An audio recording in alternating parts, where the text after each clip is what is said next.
जी हां दोस्तों, चौथे टी20 मुकाबले में न्यूजीलैंड के हाथों मिली करारी और शर्मनाक हार ने भारतीय खेमे में भूचाल ला दिया है। यह हार सिर्फ एक मैच की हार नहीं थी, बल्कि टीम इंडिया के आत्मसम्मान पर सीधा हमला थी। इसी वजह से हेड कोच गौतम गंभीर का गुस्सा 7वें आसमान पर पहुंच गया और उन्होंने बिना किसी लाख लपेट के साफ कर दिया कि अब नाम नहीं, सिर्फ परफॉर्मेंस चलेगी। चाहे खिलाड़ी कप्तान हो, सीनियर हो या फिर नया चेहरा, जो मैदान पर प्रदर्शन नहीं करेगा, उसके लिए टीम इंडिया के दरवाजे बंद हैं। दोस्तों, चौथे टी20 मुकाबले में भारतीय टीम का टॉप ऑन ऑर्डर पूरी तरह बिखरा नजर आया। जिन बल्लेबाजों पर जिम्मेदारी थी, वही सबसे पहले घुटने टेकते हुए दिखे। पावर प्ले में न तो ठोस शुरुआत मिली और न ही मिडिल ऑन ऑर्डर ने कोई दम दिखाया। हालात ऐसे बन गए कि न्यूजीलैंड के गेंदबाज भारतीय बल्लेबाजों पर हावी हो गए और टीम इंडिया दबाव से कभी बाहर ही नहीं निकल पाई। यही नहीं, गेंदबाजी में भी कुछ खिलाड़ियों ने ऐसा प्रदर्शन किया जिसे देखकर किसी भी क्रिकेट फैन का खून खौल जाए। लाइन लेंथ गायब थी, प्लान फेल थे और रन लुटाना जैसे आदत बन चुकी थी। इसी शर्मनाक प्रदर्शन के बाद हेड कोच गौतम गंभीर ने साफ शब्दों में कह दिया कि अब बहुत हो चुका। उन्होंने 5वें और आखिरी टी20 मुकाबले में न्यूजीलैंड का सुपड़ा साफ करने के लिए अपनी खतरनाक और बदली हुई नई प्लेइंग 11 को घोषित कर दिया है और टीम की प्लेइंग 11 में बड़े बदलाव करने का फैसला लिया। यह कोई मामूली फेरबदल नहीं है, बल्कि यह एक सख्त संदेश है। जो खिलाड़ी टीम के भरोसे पर खरा नहीं उतरेगा, उसे बाहर बैठना पड़ेगा। दोस्तों, इस बार कोच ने सिर्फ एक या दो नहीं, बल्कि 3 बड़े बदलाव कर दिए हैं, जिससे यह साफ हो गया है कि गंभीर अब किसी भी तरह की ढिलाई बर्दाश्त नहीं करने वाले। सबसे बड़ा बदलाव टॉप ऑर्डर में देखने को मिलेगा, जहां एक नए ओपनर को मौका दिया गया है जो आक्रामक शुरुआत देने का दम रखता है। मिडिल ऑर्डर में भी नया चेहरा शामिल किया गया है ताकि रन गति को संभाला जा सके और दबाव में टीम को उबारा जा सके। इसके अलावा गेंदबाजी विभाग में भी एक नए तेज गेंदबाज की एंट्री हुई है, जो रफ्तार और आक्रामकता के साथ विपक्षी बल्लेबाजों पर कहर बरपा सकता है। दोस्तों, यह नई प्लेइंग 11 सिर्फ बदलाव नहीं, बल्कि एक चेतावनी है, न्यूजीलैंड के लिए भी और उन भारतीय खिलाड़ियों के लिए भी जो खुद को सुरक्षित समझ बैठे थे। अब मैदान पर वही खिलाड़ी टिकेगा जो हर गेंद, हर रन और हर विकेट के लिए जान झोंक देगा। 5वां टी20 मुकाबला सिर्फ जीतने के लिए नहीं, बल्कि यह साबित करने के लिए है कि भारतीय टीम हार से सीखती है और जवाब देना जानती है। अब देखना यह होगा कि यह नई बदली हुई और गुस्से से भरी टीम इंडिया मैदान पर उतरकर न्यूजीलैंड को कैसे जवाब देती है। एक बात तय है दोस्तों, इस बार मुकाबला आसान नहीं होने वाला, क्योंकि टीम इंडिया बदला लेने के इरादे से उतर रही है। तो जी हां दोस्तों, चौथे टी20 मुकाबले में भारतीय टीम को मिली करारी और शर्मनाक हार के बाद माहौल पूरी तरह से गर्मा चुका है। यह हार सिर्फ एक मैच की हार नहीं थी, बल्कि भारतीय टीम के आत्मविश्वास पर सीधा वार थी। शुरुआती 3 मुकाबले जीतकर सीरीज पहले ही अपने नाम कर चुकी। टीम इंडिया से किसी को भी इस तरह के प्रदर्शन की उम्मीद नहीं थी, लेकिन जैसे ही चौथा टी20 मुकाबला खत्म हुआ, वैसे ही भारतीय खेमे में उथल पुथल मच गई और सबसे ज्यादा गुस्सा देखने को मिला हेड कोच गौतम गंभीर के चेहरे पर। दोस्तों, गुस्से में आए गौतम गंभीर ने बिना वक्त गंवाए 5वें और आखिरी टी20 मुकाबले के लिए भारतीय टीम की प्लेइंग 11 में बड़े बदलाव कर दिए हैं। अब सवाल यही है कि आखिर वे कौन-कौन से बड़े फैसले हैं, कौन से खिलाड़ी टीम से बाहर हुए हैं और किन नए या पुराने चेहरों को मौका दिया गया है। इस वीडियो में हम आपको पूरी और सटीक जानकारी देने वाले हैं कि आखिर गौतम गंभीर ने किस सोच के तहत ये कड़े फैसले लिए हैं और क्यों उन्होंने साफ शब्दों में यह संकेत दे दिया है कि अब टीम इंडिया में सिर्फ प्रदर्शन ही सबसे बड़ा पैमाना होगा, नाम और सीनियरिटी नहीं। इसके साथ ही दोस्तों, इस वीडियो में हम आपको यह भी बताएंगे कि भारत और न्यूजीलैंड के बीच खेला जाने वाला 5वां और आखिरी टी20 मुकाबला आखिर कब खेला जाएगा, यह मुकाबला किस शहर और किस मैदान पर होगा और भारतीय समय अनुसार यह मैच कितने बजे से शुरू होगा। इतना ही नहीं, अगर आप यह जानना चाहते हैं कि इस हाई वोल्टेज मुकाबले का लाइव टेलीकास्ट भारत में किस टीवी चैनल पर देखने को मिलेगा और मोबाइल पर लाइव स्ट्रीमिंग कहां उपलब्ध होगी, तो उसकी पूरी जानकारी भी आपको इसी वीडियो में मिलने वाली है। दोस्तों, यह मुकाबला सिर्फ एक औपचारिक मैच नहीं है। भले ही भारत ने सीरीज पहले ही जीत ली हो, लेकिन न्यूजीलैंड की टीम इस आखिरी मुकाबले को जीतकर सम्मान बचाना चाहेगी। वहीं दूसरी तरफ भारतीय टीम की नजर चौथे मुकाबले की हार का करारा बदला लेने पर होगी। यही वजह है कि यह मैच बेहद रोमांचक और जबरदस्त टक्कर वाला होने वाला है। लेकिन दोस्तों, आगे बढ़ने से पहले हम आपसे एक सवाल जरूर पूछना चाहते हैं। आपके हिसाब से भारतीय टीम चौथा टी20 मुकाबला आखिर किस खिलाड़ी की वजह से हार गई? क्या बल्लेबाजों का फ्लॉप प्रदर्शन जिम्मेदार था, या फिर गेंदबाजों ने उम्मीद के मुताबिक साथ नहीं दिया, या फिर टीम चयन में ही कोई बड़ी चूक हो गई थी? अपनी राय हमें नीचे कमेंट बॉक्स में जरूर बताइए, क्योंकि आपकी राय से ही हमारी क्रिकेट चर्चा और भी मजेदार बनती है। और दोस्तों, अगर आप भारतीय क्रिकेट टीम से जुड़ी हर बड़ी और छोटी खबर सबसे पहले जानना चाहते हैं, तो हमारे इस चैनल संजू क्रिकेट को अभी सब्सक्राइब कर लीजिए। वीडियो को लाइक करना बिल्कुल ना भूलें और साथ ही ऑनल नोटिफिकेशन को ऑन कर लें ताकि आने वाले हर धमाकेदार अपडेट आप तक तुरंत पहुंच सके। तो चलिए दोस्तों, आपका ज्यादा समय बर्बाद न करते हुए अब शुरू करते हैं आज की इस बेहद इंटरेस्टिंग वीडियो को, जिसमें आपको मिलने वाली है हर वो जानकारी जो 5वें T20 मुकाबले से पहले जानना आपके लिए बेहद जरूरी है। तो दोस्तों, जैसा कि आप सभी अच्छी तरह जानते हैं कि भारतीय क्रिकेट टीम इस वक्त अपने ही घर पर न्यूजीलैंड की टीम के खिलाफ 5 मैचों की T20 सीरीज खेल रही है। इस सीरीज की शुरुआत टीम इंडिया ने जिस अंदाज में की थी, उसने पूरे क्रिकेट जगत को यह संदेश दे दिया था कि भारत इस सीरीज में पूरी तरह हावी रहने वाला है। भारतीय टीम ने लगातार पहले 3 मुकाबले जीतकर 3-0 की अजेय बढ़त बना ली थी और सीरीज को अपने नाम कर लिया था। हर तरफ भारत की तारीफ हो रही थी। न्यूजीलैंड की टीम पूरी तरह बैकफुट पर नजर आ रही थी और ऐसा लग रहा था कि यह सीरीज एक तरफा साबित होने वाली है। लेकिन दोस्तों, क्रिकेट अनिश्चितताओं का खेल है और यही बात चौथे T20 मुकाबले में देखने को मिली। न्यूजीलैंड की टीम ने चौथे मुकाबले में जबरदस्त वापसी करते हुए भारतीय टीम को बुरी तरह चौंका दिया। भारत को इस मैच में एक तरफा अंदाज में हार का सामना करना पड़ा और न्यूजीलैंड ने इस सीरीज में अपनी पहली जीत दर्ज की। यह हार सिर्फ स्कोरबोर्ड पर नहीं थी, बल्कि भारतीय टीम के प्रदर्शन ने भी कई सवाल खड़े कर दिए। बल्लेबाजी पूरी तरह फ्लॉप रही, गेंदबाजी में धार नजर नहीं आई और फील्डिंग में भी ढिलाई साफ दिखाई दी। अब दोस्तों, सीरीज का आखिरी और निर्णायक मुकाबला भारत और न्यूजीलैंड के बीच तिरुवनंतपुरम के ग्रीनफील्ड इंटरनेशनल स्टेडियम में खेला जाने वाला है। यह 5वां T20 मुकाबला दोनों टीमों के लिए बेहद अहम होने वाला है। जहां एक तरफ न्यूजीलैंड की टीम इस मैच को जीतकर सीरीज में लगातार दूसरी जीत हासिल करना चाहेगी और अपनी इज्जत बचाने की पूरी कोशिश करेगी, वहीं दूसरी तरफ भारतीय टीम की नजर इस मुकाबले को जीतकर सीरीज पर 4-1 से कब्जा जमाने पर होगी। साफ है दोस्तों, दोनों ही टीमें इस मैच में अपना पूरा जोर लगाने वाली हैं और कोई भी टीम पीछे हटने के बारे में नहीं सोचेगी। दोस्तों, इसीलिए यह कहना बिल्कुल गलत नहीं होगा कि यह 5वां T20 मुकाबला हमें जबरदस्त रोमांच और कांटे की टक्कर देखने को देने वाला है। स्टेडियम में दर्शकों का जोश चरम पर होगा, खिलाड़ियों पर दबाव रहेगा और हर गेंद के साथ मैच का मिजाज बदलता हुआ नजर आएगा। भारतीय टीम के लिए यह मुकाबला सिर्फ जीत का नहीं, बल्कि चौथे मैच में मिली हार का जवाब देने का भी है। अगर हम अब तक भारत और न्यूजीलैंड के बीच खेले गए T20 मुकाबलों के आंकड़ों पर नजर डालें तो साफ तौर पर भारतीय टीम का पलड़ा भारी दिखाई देता है। दोनों टीमों के बीच अब तक कुल 29 T20 मुकाबले खेले जा चुके हैं, जिनमें भारतीय टीम ने 17 मुकाबलों में जीत हासिल की है। वहीं न्यूजीलैंड की टीम सिर्फ 11 मुकाबले ही जीत पाई है, जबकि एक मुकाबला बिना किसी नतीजे के समाप्त हुआ है। इन आंकड़ों से यह साफ झलकता है कि T20 फॉर्मेट में भारत का रिकॉर्ड न्यूजीलैंड के खिलाफ काफी मजबूत रहा है। लेकिन दोस्तों, सिर्फ आंकड़ों के भरोसे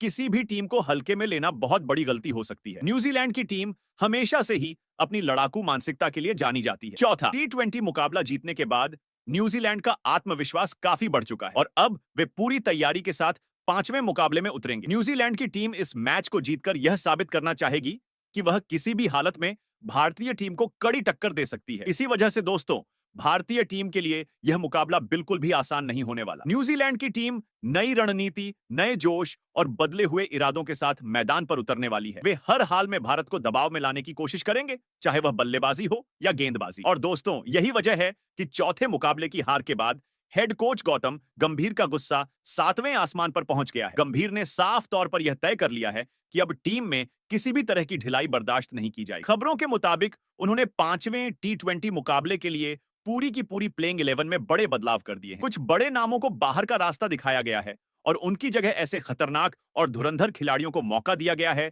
जो अकेले दम पर मैच का रुख पलटने की काबिलियत रखते हैं। गौतम गंभीर का साफ संदेश है, अब मैदान पर वही खिलाड़ी खेलेगा जो जीत की भूख रखता है, जो हर गेंद पर लड़ने को तैयार है और जो टीम के लिए जान देने का जज्बा रखता है। इसी बदली हुई और आक्रामक सोच के साथ भारतीय टीम 5वें T20 मुकाबले में उतरेगी और न्यूजीलैंड को करारा जवाब देने की पूरी कोशिश करेगी। अब देखना यह होगा दोस्तों कि यह बदली हुई टीम इंडिया मैदान पर कितना बड़ा धमाका करती है और क्या सच में भारत न्यूजीलैंड को हराकर सीरीज को 4-1 से खत्म करने में कामयाब हो पाता है या नहीं। एक बात तय है, यह मुकाबला किसी भी हाल में मिस करने लायक नहीं है। वहीं दोस्तों, अब हम आपको पूरी जानकारी देने वाले हैं कि भारत और न्यूजीलैंड के बीच होने वाला 5वां T20 मुकाबला आप कब, कहां और किस समय लाइव देख सकते हैं। अगर आप इस रोमांचक मुकाबले को बिल्कुल भी मिस नहीं करना चाहते तो यह जानकारी आपके लिए बेहद जरूरी है। दोस्तों, भारत और न्यूजीलैंड के बीच 5वां T20 मुकाबला 31 जनवरी को खेला जाएगा। यह मुकाबला भारतीय समय के अनुसार शाम 7 बजे से शुरू होगा।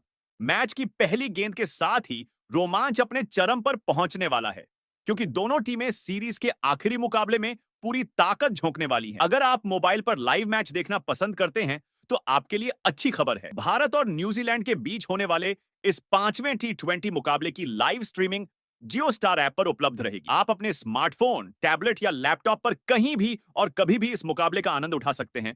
बस आपके पास इंटरनेट कनेक्शन होना चाहिए। वहीं दोस्तों, अगर आप टीवी पर बड़े स्क्रीन के साथ मैच देखने का मजा लेना चाहते हैं, तो यह मुकाबला स्टार स्पोर्ट्स नेटवर्क के अलग-अलग चैनलों पर लाइव प्रसारित किया जाएगा। खास बात यह है कि स्टार स्पोर्ट्स पर आपको हिंदी, अंग्रेजी और अन्य भाषाओं में कमेंट्री के साथ लाइव प्रसारण देखने को मिलेगा, जिससे हर दर्शक अपनी पसंदीदा भाषा में मैच का आनंद ले सकेगा। तो दोस्तों, तारीख नोट कर लीजिए, समय याद रखिए और तैयार हो जाइए भारत और न्यूजीलैंड के बीच होने वाले इस जबरदस्त और निर्णायक T20 मुकाबले के लिए, क्योंकि रोमांच, जोश और तगड़ी टक्कर तय है। तो दोस्तों, अब बात करते हैं भारत और न्यूजीलैंड के बीच खेले जाने वाले 5वें T20 मुकाबले की पिच रिपोर्ट की, जो इस मैच को और भी ज्यादा रोमांचक बनाने वाली है। यह मुकाबला ग्रीनफील्ड इंटरनेशनल स्टेडियम की उस पिच पर खेला जाएगा जो अपनी अलग पहचान और चुनौतीपूर्ण स्वभाव के लिए जानी जाती है। दोस्तों, इस मैदान की पिच आमतौर पर शुरुआत में बल्लेबाजों को अच्छी मदद देती है। नई गेंद के साथ यहां बल्ले पर गेंद अच्छी तरह आती है, जिससे ओपनिंग बल्लेबाजों को शॉट खेलने में आसानी होती है। पावर प्ले के ओवरों में अगर बल्लेबाज सेट हो गए तो बड़े स्कोर की नींव यहीं रखी जा सकती है। हालांकि जैसे जैसे मुकाबला आगे बढ़ता है, पिच का मिजाज धीरे धीरे बदलने लगता है। मिडिल ओवर्स में इस पिच पर स्पिन गेंदबाजों की भूमिका बेहद अहम हो जाती है। गेंद थोड़ा रुक कर आने लगती है, जिससे टाइमिंग बिगड़ती है और गलत शॉट खेलने का खतरा बढ़ जाता है। ऐसे में जो बल्लेबाज धैर्य के साथ खेलेंगे वही टिक पाएंगे। वहीं तेज गेंदबाजों को भी स्लोअर बॉल और कटर से विकेट निकालने का अच्छा मौका मिलता है। रात के मुकाबले में ओस भी एक बड़ा फैक्टर साबित हो सकती है, जिससे दूसरी पारी में गेंदबाजी करना थोड़ा मुश्किल हो जाता है। यही वजह है कि टॉस जीतने वाली टीम पहले गेंदबाजी करने का फैसला कर सकती है। कुल मिलाकर दोस्तों, यह पिच बल्लेबाजों और गेंदबाजों दोनों के लिए संतुलन लेकर आती है, जहां सही रणनीति और दबाव में बेहतर प्रदर्शन करने वाली टीम ही 5वें T20 मुकाबले में बाजी मारती नजर आएगी। तो चलिए दोस्तों, अब जानते हैं कि हेड कोच गौतम गंभीर ने 5वें T20 मुकाबले के लिए भारतीय टीम की प्लेइंग 11 में किन खतरनाक खिलाड़ियों पर भरोसा जताया है। शुरुआत करते हैं ओपनिंग जोड़ी से, जहां एक बार फिर सबसे पहला नाम आता है अभिषेक शर्मा का। जी हां दोस्तों, गौतम गंभीर ने साफ संकेत दे दिया है कि विस्फोटक शुरुआत के लिए अभिषेक शर्मा से बेहतर विकल्प फिलहाल टीम इंडिया के पास नहीं है। दोस्तों, अभिषेक शर्मा चौथे T20 मुकाबले में जरूर पहली गेंद पर आउट हो गए थे, लेकिन यह कोई नई बात नहीं है। उनका खेलने का अंदाज ही यही है कि वह पहली गेंद से ही गेंदबाजों पर हमला बोलते हैं। अभिषेक शर्मा कभी भी रुककर खेलने में विश्वास नहीं रखते, बल्कि वह सामने वाले गेंदबाज पर दबाव बनाकर मैच को जल्दी भारत के पक्ष में मोड़ देना चाहते हैं। यही वजह है कि जब जब अभिषेक शर्मा का बल्ला चला है, भारतीय टीम को मुकाबला जीतने में ज्यादा मेहनत नहीं करनी पड़ी है, और जब उनका बल्ला खामोश रहा है, तब टीम इंडिया को संघर्ष करते हुए देखा गया है। अब 5वें T20 मुकाबले में अभिषेक शर्मा के पास शानदार मौका है कि वह पिछली गलती को भूलकर नए जोश के साथ मैदान पर उतरें और भारतीय टीम को एक बार फिर विस्फोटक शुरुआत दिलाएं। अगर वह क्रीज पर टिक गए तो न्यूजीलैंड के गेंदबाजों के लिए मैच बचाना बेहद मुश्किल हो जाए। वहीं दोस्तों, अब अगर दूसरे ओपनर बल्लेबाज की बात करें, तो यहां पर हेड कोच गौतम गंभीर ने गुस्से में आकर एक बहुत बड़ा और चौंकाने वाला फैसला ले लिया। इस फैसले के तहत संजू सैमसन को सीधे तौर पर प्लेइंग 11 से बाहर कर दिया गया है और उनकी जगह ईशान किशन को ओपनिंग में बल्लेबाजी करने का मौका दिया गया। दोस्तों, संजू सैमसन से इस पूरी T20 सीरीज में काफी उम्मीदें थीं, लेकिन सच्चाई यह है कि वह पिछले चारों मुकाबलों में भारतीय टीम के लिए कुछ खास नहीं कर पाए। खासकर चौथे T20 मुकाबले में जब टीम इंडिया को उनसे एक बड़ी और जिम्मेदार पारी की जरूरत थी, तब भी संजू सैमसन पूरी तरह फ्लॉप साबित हुए। यही वजह है कि अब हेड कोच गौतम गंभीर का सब्र जवाब दे गया और उन्होंने यह कड़ा फैसला ले लिया। इसके बाद हेड कोच ने संजू सैमसन की जगह ईशान किशन को ओपनिंग की जिम्मेदारी सौंप दी है। दोस्तों, ईशान किशन इस समय शानदार और खतरनाक फॉर्म में नजर आ रहे हैं। हालांकि चोट की वजह से वह चौथे T20 मुकाबले में नहीं खेल पाए थे, लेकिन अब वह पूरी तरह फिट हो चुके हैं और खेलने के लिए तैयार हैं। हालांकि इस सीरीज में उन्हें न्यूजीलैंड के खिलाफ तीसरे नंबर पर बल्लेबाजी करने का मौका मिला था, लेकिन वहां भी उन्होंने अपनी आक्रामक बल्लेबाजी से न्यूजीलैंड के गेंदबाजों की जमकर धुनाई की थी। अब 5वें T20 मुकाबले में ईशान किशन की कोशिश होगी कि वह अभिषेक शर्मा के साथ मिलकर भारतीय टीम को एक तेज, विस्फोटक और मजबूत शुरुआत दिलाएं, ताकि मैच की दिशा शुरुआत में ही भारत के पक्ष में चली जाए। वहीं दोस्तों, अब अगर भारतीय टीम की प्लेइंग 11 में तीसरे नंबर की बात करें, तो यहां पर हेड कोच गौतम गंभीर ने एक बेहद अहम और मजबूत फैसला लिया है। तीसरे नंबर पर बल्लेबाजी की जिम्मेदारी तिलक वर्मा को सौंपी गई है। जी हां दोस्तों, तिलक वर्मा अब पूरी तरह से फिट हो चुके हैं और दोबारा भारतीय टीम के साथ जुड़ गए हैं। इसी वजह से हेड कोच गौतम गंभीर ने उन्हें 5वें टी20 मुकाबले में सीधे प्लेइंग 11 में शामिल करते हुए तीसरे नंबर पर बल्लेबाजी का मौका दिया है। तिलक वर्मा के टीम में वापस आते ही भारतीय बल्लेबाजी क्रम पहले से कहीं ज्यादा मजबूत नजर आने लगा है। दोस्तों, यह बात किसी से छिपी नहीं है कि तिलक वर्मा भारतीय टीम के सबसे भरोसेमंद और समझदार बल्लेबाजों में से एक हैं। वह सिर्फ आक्रामक बल्लेबाजी ही नहीं करते, बल्कि जरूरत पड़ने पर पारी को संभालना भी अच्छी तरह जानते हैं। अगर तिलक वर्मा चौथे टी20 मुकाबले में खेल रहे होते तो शायद भारतीय टीम को वह मुकाबला हारना नहीं पड़ता। ऐसे में दोस्तों, 5वें टी20 मुकाबले में तिलक वर्मा से सभी को काफी उम्मीदें होंगी। फैंस को पूरा भरोसा है कि इस निर्णायक मुकाबले में तिलक वर्मा अपने बल्ले से एक मैच जिताऊ और यादगार पारी खेलते हुए भारतीय टीम को जीत की राह पर जरूर ले जाएंगे। वहीं दोस्तों, अब अगर चौथे नंबर की बात करें तो यहां पर हेड कोच गौतम गंभीर ने किसी तरह का कोई रिस्क नहीं लिया है और चौथे नंबर पर कप्तान सूर्य कुमार यादव को ही प्लेइंग 11 में बरकरार रखा है। जी हां दोस्तों, भले ही चौथे टी20 मुकाबले में सूर्य कुमार यादव अपने नाम के मुताबिक प्रदर्शन नहीं कर पाए थे और सिर्फ 8 रन बनाकर पवेलियन लौट गए थे, लेकिन एक मुकाबले के आधार पर उनकी काबिलियत पर सवाल उठाना सबसे बड़ी गलती हो। दोस्तों, अगर हम चौथे टी20 मैच को एक पल के लिए भूल जाए तो इस पूरी टी20 सीरीज में सूर्य कुमार यादव का बल्ला आग उगलता हुआ नजर आया है। पहले, दूसरे और तीसरे टी20 मुकाबले में उन्होंने जिस तरह की विस्फोटक बल्लेबाजी की थी वह हर क्रिकेट फैन के दिमाग में आज भी ताजा है। खास तौर पर दूसरे और तीसरे मुकाबले में सूर्य कुमार यादव ने शानदार अर्धशतकीय पारियां खेलकर न्यूजीलैंड के गेंदबाजों की पूरी रणनीति को तहस नहस कर दिया था। यही वजह है कि जब सूर्य कुमार यादव क्रीज पर होते हैं तो विपक्षी कप्तान की सारी योजनाएं फेल होती नजर आती हैं। दोस्तों,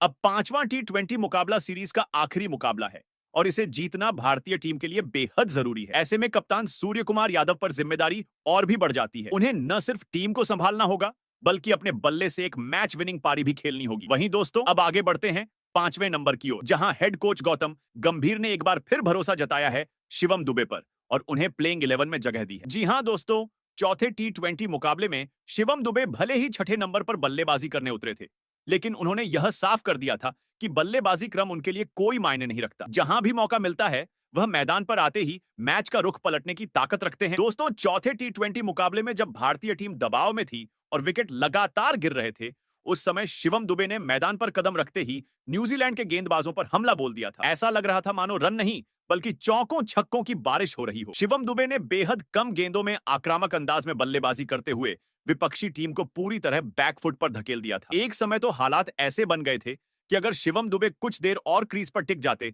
तो मुकाबला पूरी तरह भारत की झोली में जा सकता था। लेकिन दोस्तों, दुर्भाग्य से रनआउट के रूप में शिवम दुबे की पारी का अंत हो गया और वहीं से मैच भारत के हाथ से फिसलता चला गया। यह कहना बिल्कुल गलत नहीं होगा कि अगर वह रनआउट नहीं होते तो चौथा टी20 मुकाबला भी भारतीय टीम आसानी से जीत सकती थी। अब दोस्तों, 5वें टी20 मुकाबले में शिवम दुबे के पास खुद को फिर से साबित करने का शानदार मौका है। इस बार वह न सिर्फ अपनी विस्फोटक बल्लेबाजी से टीम को मजबूती देना चाहेंगे, बल्कि जरूरत पड़ने पर अपनी गेंदबाजी से भी योगदान देकर भारतीय टीम को जीत की दहलीज तक पहुंचाने की पूरी कोशिश करेंगे। वहीं दोस्तों, अब बात करते हैं छठे नंबर की, जहां हेड कोच गौतम गंभीर ने एक बार फिर भरोसा जताया है भारत के स्टार ऑलराउंडर हार्दिक पांड्या पर और उन्हें प्लेइंग 11 में शामिल किया है। जी हां दोस्तों, यह बात सही है कि चौथे टी20 मुकाबले में हार्दिक पांड्या का प्रदर्शन उम्मीद के मुताबिक नहीं रहा था। वह उस मैच में केवल 5 गेंदों का सामना कर पाए और महज 2 रन बनाकर पवेलियन लौट गए, जिसके बाद टीम इंडिया के फैंस काफी निराश नजर आए। लेकिन दोस्तों, सिर्फ एक मुकाबले के आधार पर हार्दिक पांड्या की काबिलियत पर सवाल उठाना बिल्कुल भी सही नहीं होगा। हम सभी जानते हैं कि हार्दिक पांड्या भारतीय टीम के उन खिलाड़ियों में से हैं जो दबाव भरे हालात में सबसे ज्यादा खतरनाक साबित होते हैं। जब टीम मुश्किल में होती है तब हार्दिक पांड्या अपने ऑलराउंड खेल से मुकाबले की तस्वीर ही बदल देते हैं। चाहे बात विस्फोटक बल्लेबाजी की हो या फिर अहम मौकों पर विकेट निकालने की, हार्दिक पांड्या हर जिम्मेदारी को बखूबी निभाते हैं। दोस्तों, हार्दिक पांड्या की सबसे बड़ी ताकत यही है कि वह किसी भी बल्लेबाजी क्रम पर आकर तेजी से रन बना सकते हैं। छठे नंबर पर उतरते ही वह बड़े बड़े शॉट खेलने से बिल्कुल नहीं हिचकिचाते और विरोधी गेंदबाजों पर सीधा दबाव बना देते हैं। इसके साथ साथ उनकी गेंदबाजी भी भारतीय टीम के लिए बेहद अहम हथियार है। जरूरत पड़ने पर हार्दिक पांड्या बीच के ओवरों में या फिर डेथ ओवर्स में गेंदबाजी करते हुए विकेट निकालने की पूरी क्षमता रखते हैं। यही वजह है दोस्तों कि एक खराब मैच के बावजूद हेड कोच गौतम गंभीर ने हार्दिक पांड्या पर भरोसा बनाए रखा है। वहीं दोस्तों, अब बात करते हैं 7वें नंबर की, जहां हेड कोच गौतम गंभीर ने एक बार फिर पूरा भरोसा जताया है भारत के भरोसेमंद फिनिशर रिंकू सिंह पर और उन्हें प्लेइंग 11 में बरकरार रखा है। जी हां दोस्तों, चौथे टी20 मुकाबले में जब भारतीय टीम लगातार विकेट गंवा रही थी और मैच हाथ से फिसलता नजर आ रहा था, तब रिंकू सिंह ही वह बल्लेबाज थे जिन्होंने क्रीज पर टिककर जिम्मेदारी संभाली और टीम को संभालने की पूरी कोशिश की। दोस्तों, चौथे टी20 मुकाबले में रिंकू सिंह ने 30 गेंदों का सामना करते हुए 39 रनों की शानदार पारी खेली थी। यह पारी भले ही टीम को जीत तक नहीं ले जा सकी, लेकिन इस पारी ने यह साफ कर दिया कि रिंकू सिंह दबाव में भी घबराते नहीं हैं। जब बड़े-बड़े नाम जल्दी पवेलियन लौट गए थे, तब रिंकू सिंह अकेले न्यूजीलैंड के गेंदबाजों का सामना करते हुए रन बनाते रहे और आखिरी ओवरों तक टीम को उम्मीद में बनाए रखा। रिंकू सिंह की सबसे बड़ी ताकत यही है कि वह डेथ ओवर्स के स्पेशलिस्ट माने जाते हैं। आखिरी के कुछ ओवरों में उनकी बल्लेबाजी और भी ज्यादा खतरनाक हो जाती है। वह सिंगल 2 रन लेने के बजाय सीधे बाउंड्री पर नजर रखते हैं और गेंदबाजों की एक छोटी सी गलती को भी बड़ी सजा देने में माहिर हैं। यही वजह है कि विपक्षी कप्तान रिंकू सिंह को गेंदबाजी कराने से पहले कई बार सोचने पर मजबूर हो जाते हैं। दोस्तों, रिंकू सिंह बड़े मुकाबलों के खिलाड़ी हैं। जब मैच फंसा होता है, जब दबाव अपने चरम पर होता है, तब रिंकू सिंह का बल्ला और भी ज्यादा आग उगलता है। इसी कारण हेड कोच गौतम गंभीर ने 7वें नंबर पर उन्हें एक बार फिर मौका दिया है। वहीं 8वें नंबर पर हेड कोच गौतम गंभीर का सबसे बड़ा और सधा हुआ दांव है अक्षर पटेल। दोस्तों, अक्षर पटेल की प्लेइंग 11 में वापसी सिर्फ एक बदलाव नहीं, बल्कि टीम इंडिया की रणनीति का पूरा रीसेट है। अक्षर पटेल उन खिलाड़ियों में से हैं जो दबाव में घबराते नहीं, बल्कि और ज्यादा खतरनाक हो जाते हैं। चाहे बल्लेबाजी हो या गेंदबाजी, अक्षर पटेल दोनों विभागों में टीम को संतुलन देते हैं। मिडिल ओवर्स में उनकी कसी हुई गेंदबाजी विपक्षी बल्लेबाजों की रन गति पर ब्रेक लगा देती है।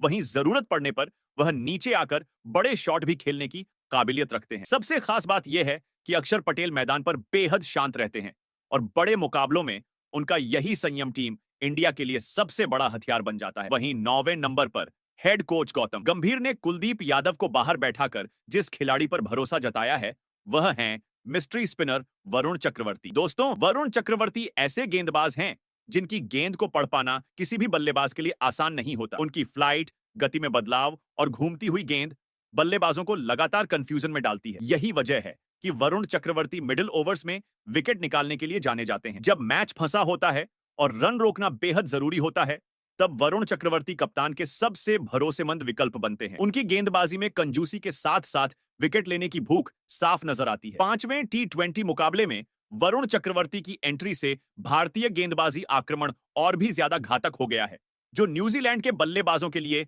बड़ी परेशानी खड़ी कर सकता है। वहीं 10वें नंबर पर टीम इंडिया के सबसे घातक तेज गेंदबाजों में से एक अर्शदीप सिंह खेलते हुए नजर आएंगे। दोस्तों, अर्शदीप सिंह सिर्फ तेज गेंदबाज नहीं, बल्कि शुरुआती झटका देने वाले खतरनाक हथियार हैं। पावर प्ले में उनका आक्रामक गेंदबाजी दृष्टिकोण विपक्षी बल्लेबाजों के लिए बड़े खतरे की घंटी बजाता है। उनके बाउंसर और स्विंग से गेंदबाजी में घातक बदलाव बल्लेबाजों को कंफ्यूज कर देता है। तीसरे टी20 मुकाबले में उन्होंने 2 महत्वपूर्ण विकेट लेकर भारतीय टीम को शानदार स्थिति में पहुंचाया था और यही वजह है कि उन्हें बड़ी जिम्मेदारी के साथ प्लेइंग 11 में शामिल किया गया है। अर्शदीप सिंह डेथ ओवर्स में भी टीम के लिए गेम चेंजर साबित हो सकते हैं। उनके तेज गेंदबाजी के साथ साथ सीएम और स्विंग का इस्तेमाल उन्हें और भी खतरनाक बनाता है। वहीं प्लेइंग 11 के आखिरी लेकिन सबसे खतरनाक नाम की बात करें तो वह है जसप्रीत बुमराह। दोस्तों, जसप्रीत बुमराह सिर्फ एक तेज गेंदबाज नहीं, बल्कि टीम इंडिया की गेंदबाजी की रीढ़ है। नई गेंद से लेकर डेथ ओवर्स तक बुमराह हर परिस्थिति में कप्तान की पहली पसंद रहते हैं। उनकी यॉर्कर, सटीक लाइन लेंथ